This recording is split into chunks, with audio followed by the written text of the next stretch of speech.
ओम नमः शिवाय। हर हर महादेव। मुक्तिदाता शिवगुरु। एक बार महर्षि गौतम के तपोवन में रहने वाले ब्राह्मणों की पत्नियां किसी बात पर उनकी पत्नी अहिल्या से नाराज हो गई। उन्होंने अपने पतियों को ऋषि गौतम का अपकार करने के लिए प्रेरित किया। उन ब्राह्मणों ने इसके निर्मित भगवान श्री गणेश जी की आराधना की। उनकी आराधना से प्रसन्न होकर गणेश जी ने प्रकट होकर उनसे वर मांगने को कहा। उन ब्राह्मणों ने कहा, प्रभु, यदि आप हम पर प्रसन्न हैं तो किसी प्रकार ऋषि गौतम को इस आश्रम से बाहर निकाल दे।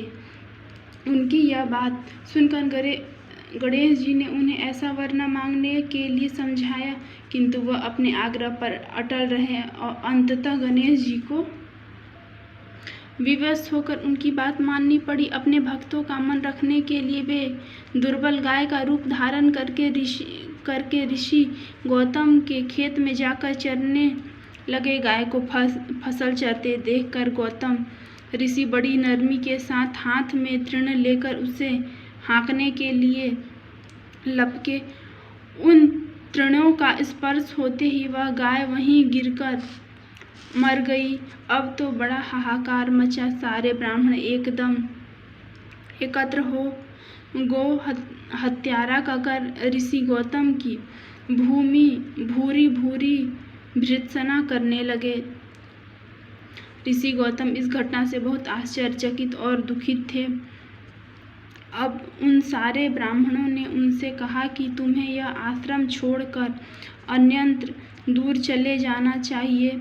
गौ हत्यारे के निकट रहने से हमें भी पाप लगेगा। विवश होकर ऋषि गौतम अपनी पत्नी अहिल्या के साथ वहां से एक कोस दूर जाकर रहने लगे, किंतु उन ब्राह्मणों ने वहां भी उनका रहना दूभर कर दिया। वे कहने लगे, गो हत्या के कारण तुम्हें अब वेद पाठ और याज्ञानी के कार्य करने का कोई अधिकार नहीं रह गया है।